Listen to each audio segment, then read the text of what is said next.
So I'm just going to introduce myself. I'm Kate White. I'm coming to you from the University of British Columbia, Canada. And actually, I'm going to be kind of changing gears a little bit in terms of what we're talking about. And so what I'm going to be talking about is encouraging individuals and residents to engage in sustainable behaviors like recycling. And I admit that my title is probably the longest one on the list. So it sounds a little bit complicated, but it's actually a really simple idea. And so the idea is that if we can match elements of our messaging so that they're congruent, we can actually make the information easier to process, we can make it easier to understand, and making it easier to understand makes it seem like it's easier to do. And the good thing about that is when it seems easier to do, people are more likely to do it. And so that's what I'm going to be talking about today. Okay, so in terms of getting people to do sustainable behaviors, things like energy conservation, recycling, there's an important challenge. And so the challenge is that usually what we're asking people to do is something that's sort of some kind of a cost to the individual self. So it's either inconvenient, or it takes time, or it's causing me to change my behavior as an individual. And the payoff is kind of more general, and it's for others, and it's for the future. So we're asking people to take some kind of individual level, immediate cost to the self, and the payoff is for sort of others or for the future. So it's hard to get people sometimes to make these kinds of trade-offs. And so that's really what I'm interested in studying, and that's where I'm coming from with some of this research. And so I actually did this research when I was at the city of Calgary. So there's the city of Calgary, in case you didn't know. That's what it looks like. And basically what they were doing is they were introducing a new residential recycling, sort of curbside recycling program. And they'd done some tests, some sort of market testing in certain quadrants of the city. And they found that people were pretty good at complying, pretty good at doing the recycling behaviors, but they weren't quite as good as they had hoped. And so they were finding some sort of pockets of resistance. And they sort of had done some test communications where they kind of did an informational campaign about this is recycling, this is what you do, here are the steps. And they weren't really finding that not everybody was really getting on board. And so City of Calgary asked me to help them figure out a way to sort of, how do we get these people on board? Oh, wrong way. Okay. And so what I started looking at was actually something called message framing. And the idea behind message framing is that there's kind of two different ways you as a communicator can frame a message. So the first one is a loss frame message. So a loss frame message is one where sort of the negative consequences of not engaging in the behavior are highlighted, right? So if you don't recycle, these are all the negative things that will happen. A gain frame message is one that talks about what will be gained if you do recycle. So what are all the positive consequences of engaging in the behavior? So what are all the positive consequences of recycling? And people interested in behavior change look at this quite a bit. So health psychologists, things like that, there's been a lot of work in loss frames versus gain frames. But when I looked at research on conservation behaviors, so things like water conservation, energy conservation, there seemed to be some mixed results. So sometimes the research said loss frames work best, they're more motivational, you should always use a loss frame.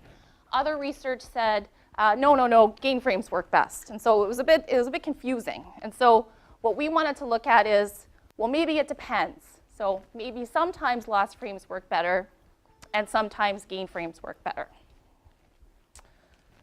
Oh, I don't know why I keep doing that. Sorry, guys. And so what we wanted to do is look at a moderator. And a moderator just means it depends on something else.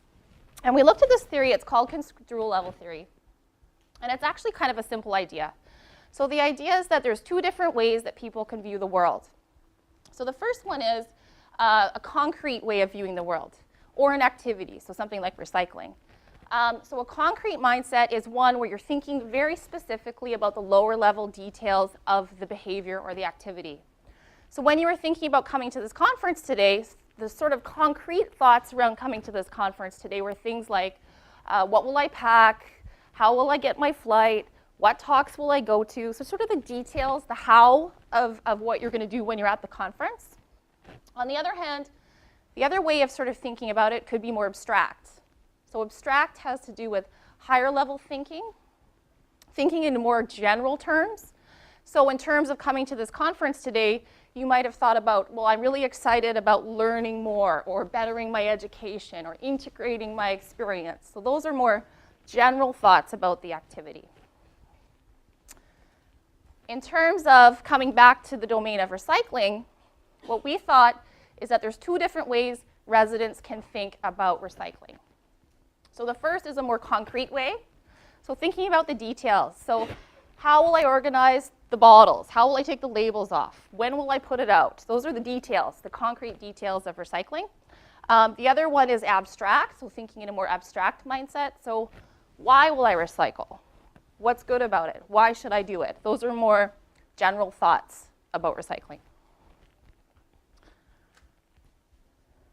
And so what we think is actually that if you match the frame, so the loss or the gain, to the right type of mindset, you can actually encourage consumers to process the information better and to make the activity seem easier to do.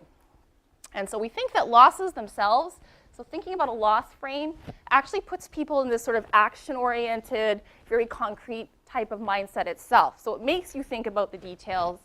And if you compare the loss frame, you can pair the loss frame with this more concrete type of mindset, it's actually going to work really well. So we're basically just saying, match it. Match the messaging in a way that puts sort of the concrete thoughts, or the concrete way of thinking, with the loss frames, and it's going to be more effective in getting people to do these behaviors. On the other hand, we think that gain frames put people in sort of a broader level of thinking. They make them think more abstractly. And so sort of similarly, if you compare a gain frame message with more of an abstract appeal, this is going to be more effective in getting people to do the behavior. And so what we did is we did a field study with the City of Calgary. And this was with the residential recycling program. So there's the cart. Basically, the idea is you put your materials in the cart and you have to wheel it down to the curb and they get taken away for recycling. And what we were able to do was an experimental design.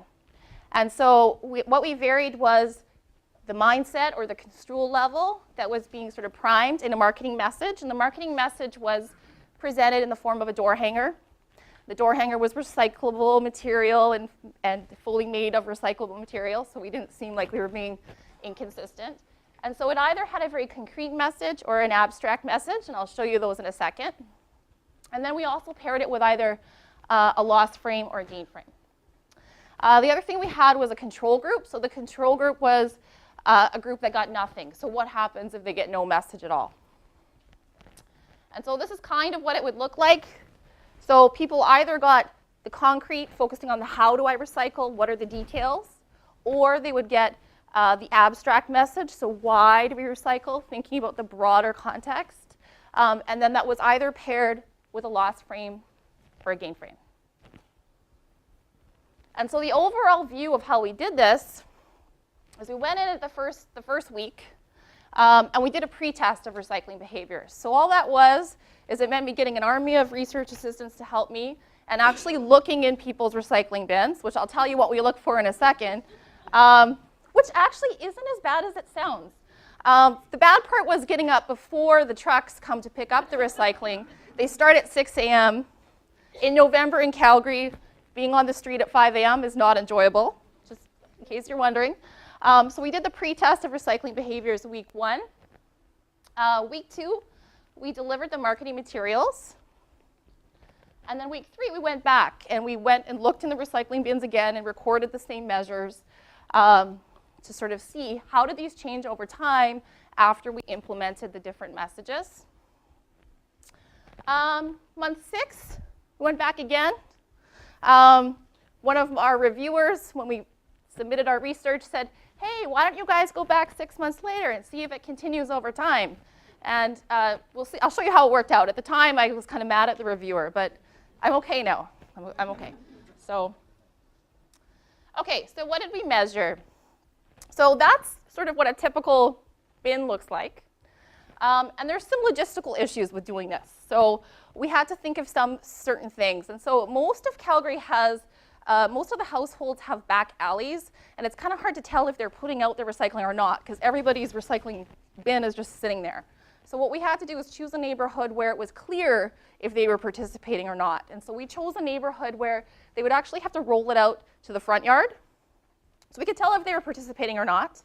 And we chose a neighborhood that wasn't too inner city because we didn't want it to be the case that homeless people might be going into the bins and taking certain objects out. We really wanted to try to get an accurate measure of really what are people putting in their bins, and are they following instructions, and what kind of materials are going in. So there were some logistical issues to think about in terms of what neighborhood we chose. And these are the things we measured. So the first thing we measured was participation. And so we coded this at different time points, obviously. So basically, did you put your card out or not? Was the measure of participation. The second thing we measured was volume. Now, volume was tricky because of ethical issues, we weren't allowed to go in and sort of weigh or sort through and dig into people's recycling, but we did develop a way to kind of measure the volume. And so what we did is we created a measuring stick that was sort of the height of the bin, and we used that. So whatever the height was, we had like a pyramid calculator, and we could kind of calculate what the volume was of materials that were going into the bin. We asked ethics if we could take pictures. They wouldn't let us. So we tried to get other ways in, but that's how we had to do it. The other thing we measured was following instructions. So the city of Calgary wanted consumers or residents to do certain things, and they weren't really following instructions very well. So the bin has to be a certain distance away from the household. The lid has to be closed, and it has to be pointing in the right direction, or the truck can't pick it up. So we sort of checked off to see whether or not people were following these instructions. And the last one is variety. And variety was tricky because we couldn't necessarily empty the whole bin, but we could move our stick around and have a pretty good peek. So, and the variety was based on what the city cared about. So they had 5 categories. So they had glass, they had paper and cardboard, aluminum, I'm missing one, glass, and then the other one is actually beverage containers. So things like milk containers and drink box containers, they have as a separate category. And so they really wanted to encourage the sort of full breadth of variety of recycling. Okay, so what did our messages look like? So in the concrete construal condition, it was all about how to make a difference. So the tagline was, think about ways to make a difference. And these are all the details. So these are the things you can recycle. One of the big problems is putting mixed materials in the bin, which means it's a product that's made of maybe plastic and cardboard, and you can't recycle that unless you take the pieces apart. And then, just the details about how to do it and when to do it. In the abstract construal condition, it was all about why to make a difference. So think about reasons to make a difference. So it's sort of this higher level, why should we be doing this? So recycling will save our precious air, land, and water resources. Recycling contributes to our community. So much more general statements about why we should be recycling. And then on the other side of the door hanger, there was either the loss or the gain. So the loss frame is think about what will be lost in your community if we don't keep recycling. And then these sort of statements were all loss frames. So things like, by not participating in the Blue Card program, we waste over 60,000 tons of paper. If we don't recycle, we will lose over 10,000 school buses full of plastic. They were all sort of what will be lost if we don't recycle. The gain frames had the same information. So think of what will be gained in our community if we do recycle, but they were all positively framed. So we will save over 60,000 tons of paper, or we will save over 10,000 school buses of plastic. So just different framing of the message. So what did we find? So these are the measures of participation, and they're coded for an increase. So a higher number means an increase in participation over time. And so if we take a look, pairing the loss with the how, so the messages that we think are going to activate this more of a sort of a concrete mindset, or sort of focusing on the details, pairing those two together works quite effectively, more so than a control condition and these mismatched conditions over here. Also, the gain and y together seem to work really well at encouraging residents to engage in the behavior, more so than the control group. And if you look at the mismatched conditions, so the loss y and the gain how, they don't perform any better than the control group either. So this is volume. So how much material were they putting in the bins? And the pattern's the same. So the match of the loss and how works particularly well. The match of gain and y, they're not significantly different, although sometimes it looks like they might be.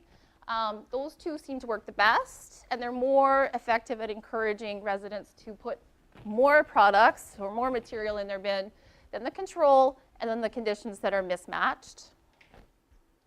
You're going to get the idea. So variety, so putting in a variety of different products or materials into the bin. The match of loss and how and the match of gain and y works particularly well, whereas the other conditions, so the mismatched conditions, the loss y and the gain how, are about as effective as a control group, just about as effective as not giving a message at all.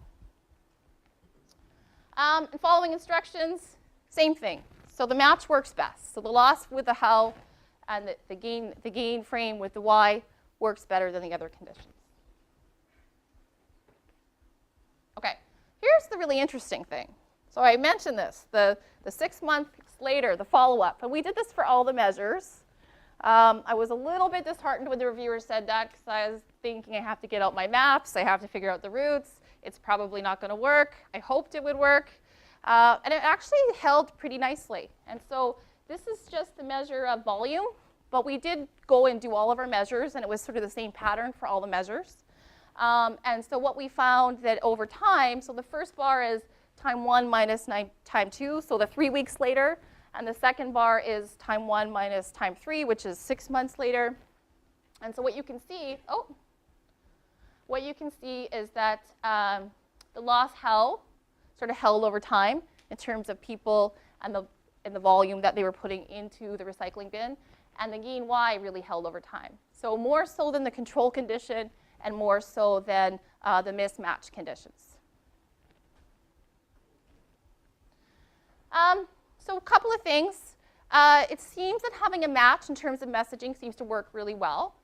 And it works across all of these different measures. The other thing we did is we included a measure of what people that are interested in recycling call contamination. And contamination is throwing things into the bin that you shouldn't be. And one potential explanation is, well, you increased in volume in certain conditions, but how do you know they're throwing the right things in there? Maybe they're throwing in things they shouldn't be. And there were certainly things in there that shouldn't have been there. So people were putting in tools and toilet seats and kitchenware and just things that shouldn't be there. So we did record that as well. And so all of our results hold when controlling for contamination. And we find that having the match in messaging actually reduces contamination. So people are more careful about what they're putting in there. Okay. So we did a second study. And this time what we wanted to do is look at our manipulation of this idea of construal level, so the concrete and the abstract, in a slightly different way. And so there's research that suggests that if you're thinking about something that's really close in the future, like right now, you're going to be thinking more concretely, more about the details. But if you're thinking about something that's coming up in the future, sort of far off in the future, it's more likely you're going to be thinking about it abstractly.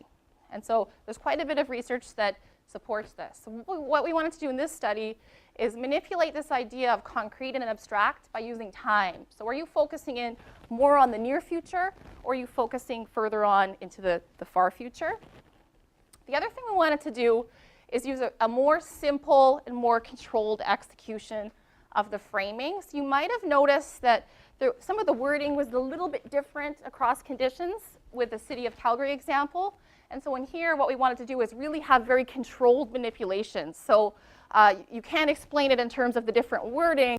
It really is what we're manipulating. It's the close versus far, or the concrete versus abstract, and it really is the gain and the loss frame.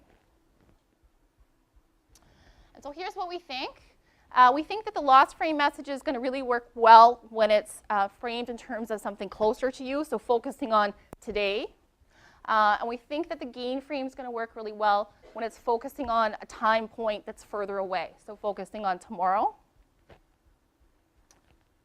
So here's what we did. This time we used undergraduates, and we manipulated two things. So the one thing we wanted to do was make it close in time or far in time, and then we wanted to either do the loss or the gain frame. And the time manipulation was just a very simple statement. So they saw an advertising proof from the city of Calgary, and the tagline either said, "Recycle for a better Calgary today," or it said, "Recycle for a better Calgary tomorrow." So a very straightforward, simple execution. And the other thing that we did was we had a different message frame manipulation. So think about what will be gained if you recycle, or think about what will be lost if you recycle. And this time what we measured was recycling intentions. And so things like this. So how likely are you to use the City of Calgary's recycling program? How inclined are you? How willing are you? And so here's what we found. So in terms of the loss frame, thinking about it more proximally, so the close time point seems to be more effective in encouraging more positive intentions. But if you look at, I just got technophobia today. If you look at the gain frame, it works much better when it's focused on the distant time point. And so once again, we get this matching effect. So losses work better when it's more concrete. Gains work better when it's more abstract.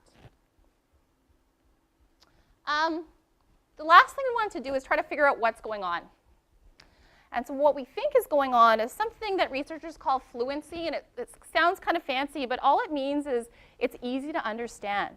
So we think that matching the message makes it easy to process, it makes it easy to understand, and the interesting part of this is we think that making fluency higher, so making it easy to understand, actually makes it seem easier to do.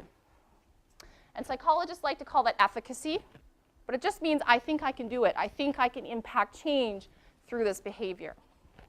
And so basically, making a match in terms of messaging makes it seem easier to process, easier to understand. Making it easier to understand makes it seem like it's easier to do. And then I'm going to be more likely to do it, or more likely my intentions are going to be higher to do it. So in this study, we used undergraduates again because we wanted to get in and look at sort of the process of what was going on. And they actually viewed the same appeals that were used in the City of Calgary study. So they either saw that same gain or loss frame, and then they either saw the more concrete or the more abstract message. We also included some measures to assess this idea of fluency. And so these are ones that have been used before in the literature. So is it difficult to process or easy to process? Is it difficult to understand? Is it easy to understand? Is it difficult to comprehend or easy to comprehend? And then we included some measures of efficacy. So I feel like I know how to go about recycling. I believe I know what steps to take. So I feel like I can do this, and I feel like I understand how it works. And then once again, we included the measure of recycling intentions. And so here's what we find. So a similar pattern again. So if you look at the how message works particularly well with the loss frame, and the why message works particularly well with the gain frame, once again. And then what we did is we wanted to go and look at sort of what's going on in terms of driving these effects. And so this is what we actually did in the paper. I'm not even going to talk about it because it's the structural equation modeling. We're not going to talk about that. We're just going to go back to this. So the idea is with mediation analysis, what we found is that we find this sort of pathway where making a match does seem to make it easier to understand. And it seems like from the statistical analysis, making it easier to understand does impact making it seem easy to do. And then making it seem easy to do does impact these recycling outcomes. So I think it's kind of an exciting finding because just making it seem sort of conceptually or mentally easy to do makes it or easier to process makes it actually seem easier to do. Okay. So some of the conclusions, obviously it's interesting that there's this interplay between messaging and construal level. So loss frames seem to work best when they're with these more concrete or sort of approximately close messages. Gain frames work really well when they're with these abstract or sort of distant messages in terms of time. And the really exciting thing, I think, is that making it easier to understand makes it seem easier to do. It's a simple message, and it's something I think could be done in a lot of different contexts with different types of messaging. So why is this useful? One of the interesting things, I think, is that this worked with a field study with real behaviors that it held 6 months later. So this idea of when you get people to engage in a process, it can have positive consequences downstream. I think this carries over into this from the previous presentations as well. And if you think about it, when you're coming home from work, there's a door hanger on your door, you're holding your groceries, you're grabbing your kids, you're picking up the mail. There's all these things interfering with what you're doing. And probably not everybody looked at both sides of our door hanger and read it really carefully, but we still got the effects. So the fact that we can get these effects in the real world, I think, is pretty exciting. So obviously, one of the implications is match the appeal to the marketing message. And this doesn't have to necessarily be in the domain of recycling. So in Canada, we have quite graphic smoking labels on our cigarette packages. I don't know if you've seen them. Some of them are a little disturbing. Most of them are loss frames. And part of this is because the Government of Canada mandates what type of information has to be on those packages or on those labels. And it has to be about health consequences. And the health consequences of smoking are negative. So they're all very loss-framed messages. And so it would suggest that as a communicator, if you know you have to communicate a loss-frame message, you might want to pair it or put it in a context where you're also getting people to think about the details, about the concrete aspects of the behavior or of the situation. Making it easy to process can make it seem easy to do. So anything in your marketing materials or in terms of pairing messages, if you can make it easier to understand, it might make it seem easier to carry out the behavior. The other thing to think about is whatever you're asking people to do, if it's a behavior change type of activity, if you can match the timing to the message, that can be effective too. So if it's something that you want people to do right now, a very concrete message might be more effective. So I want you to go vote tomorrow. Perhaps a more concrete message is going to be more likely to drive them to action. If it's something further down in the future, it might make more sense to match your messaging with more of an abstract appeal so that it's sort of more fluent in terms of how people are thinking about it. So future research, one thing I mentioned is that I don't think this necessarily has to be in the context of recycling. It was a nice context for us to look at it in. So I think that similar kind of matching effects might emerge for other behaviors too. So I mentioned health change, that kind of thing. One question is, would it work as well for more unfamiliar behaviors? So obviously we all know how to recycle. It's pretty common. It's nice that we can get some movement on people's recycling behaviors. But what about things that are unfamiliar or that we don't know as much about? And so one of the things I'm working on right now with the City of Calgary, something they call grass cycling. Has anyone heard of it? Oh, I'm impressed. Couple. And it's kind of an odd term, but it's an interesting idea. And so what the problem is the city seems to get these sort of spikes in terms of garbage disposal. And one of the spikes is Christmas time. Because all the food we eat and all the extra packaging all goes into the landfill. The city kind of says, well, I don't think we can sort of tackle Christmas time. But the other big spike in consumption and then disposal is the summer. And it's a different type of disposal. What it is it's actually yard waste. And the problem with throwing yard waste in the landfill is that it's compostable. It sort of naturally regenerates itself. But what we're doing is we're throwing it in the landfill, we're covering it up, making it get no oxygen, and it's just sitting there for much longer than it really needs to be. And so what the City of Calgary wants residents to do, they're calling it grass cycling. So what people in Calgary tend to do is they tend to have big lawns, they tend to mow the lawn, they tend to rake up all the grass, carry put it all in a bag, carry the bag to the back curb, and sort of put it into the landfill. And so what the city of Calgary wants residents to do is mow your grass and just leave the clippings on the lawn. So it's interesting because they're actually saying, usually with these behavior change things, we want people to do more work. But this time we were like, no, don't rake up the grass, don't put it in the garbage bags, don't put it on the curb, don't do it.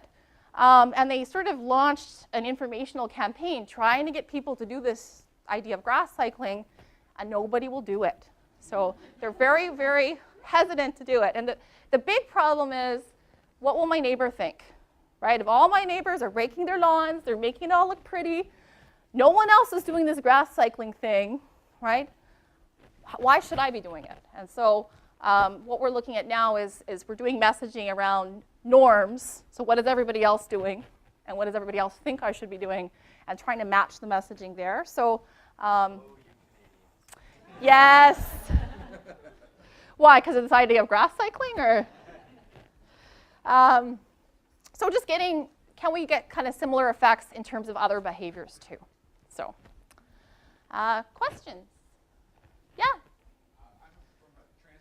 See, any sort of messaging to take transit or anything about sustainability about transit-oriented development? Yeah, so you're thinking in terms of transit and Out of their cars into transit for the benefit of the environment. And yeah. So our research would suggest just in your messaging, try to make things sort of congruent. So if you're getting people to change, maybe if it's more of a short-term focus, like try it tomorrow, right? You might sort of focus more on these losses. Or if it's a long-term sort of focus, think of the future, then you might sort of do more of sort of matching with a gain frame. Might be something I'd recommend. Yeah. On the grass cycling, how did you get underneath what was preventing people from just ignoring the grass clippings? Was it a survey? Yeah, we did market research. We actually have done a study, and the way we measure grass cycling is kind of fun. And it's even more fun than looking at people's recycling bins. We actually follow the garbage truck, and the garbage collectors, they're pretty good at feeling it and knowing what's in the bag, and they kind of signal what's in the bag. So I have my research assistants, they're following the garbage trucks. And the garbage collectors are really nice about helping us because we pay them with beer. So it's off the record, not on the job, but so we did do market research, and that's what really came out is we're really worried about what other people think. That was one of the top reasons that came out. So, yeah. So in this increasingly political season, it's hard to imagine that gain versus loss messaging hasn't been extensively studied in terms of correlations with political philosophies. I'm wondering if you know of any work. I don't know, but that's really interesting. And conceptually, it seems like it might be very interesting to look at. Yeah, I don't know, but that does sound very interesting. Negative ads, and they said, you know what, they work. That's why we do them. They work, and they were interviewing some people and talking to them. And I wonder if it works better for certain parties than others.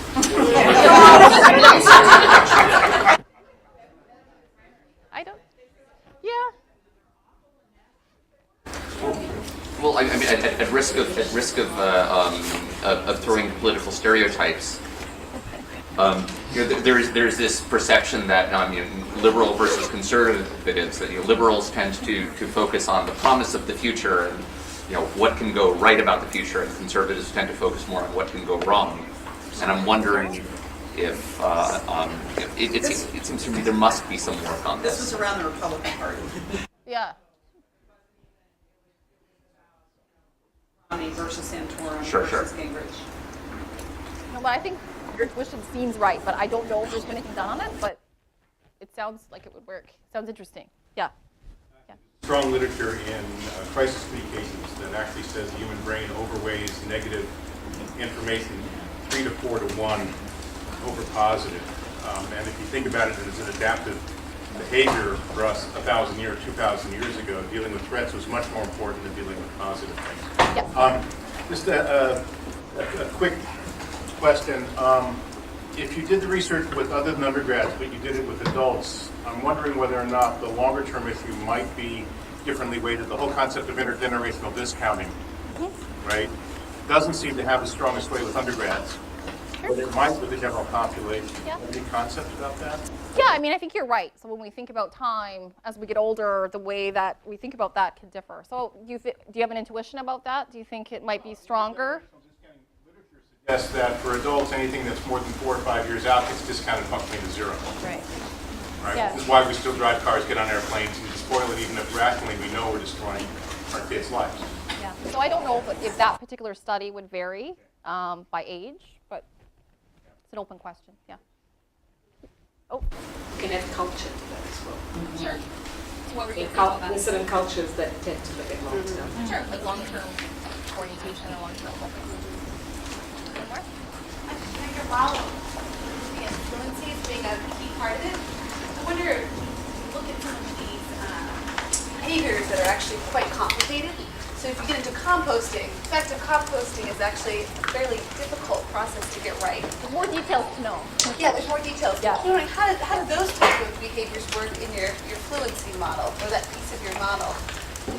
I didn't test it with the composting idea, so I don't know for sure. But that's a good question. If it's more complicated behavior, it might be that something with the details might help more, right? So that's one of the questions, right? We know how to recycle. We might need a little bit of information about what counts, what doesn't count. But you're right, composting is maybe more complicated. So then the question might be, would the sort of the how be really important and the loss be really important? I don't know yet. So, but that's a good possibility. Right. I don't, it's interesting. Would it be overwhelming? The Yes. how is part of it? Yeah. Sometimes I see some of my work. Yeah. Is the how can be Too much quite detail. overwhelming. So would the abstract Yeah. message then be more compelling because people would invest the time? I'm not sure. Yeah. It's I don't know. Interesting Yeah. conversation. I forgot, I have to say thank you.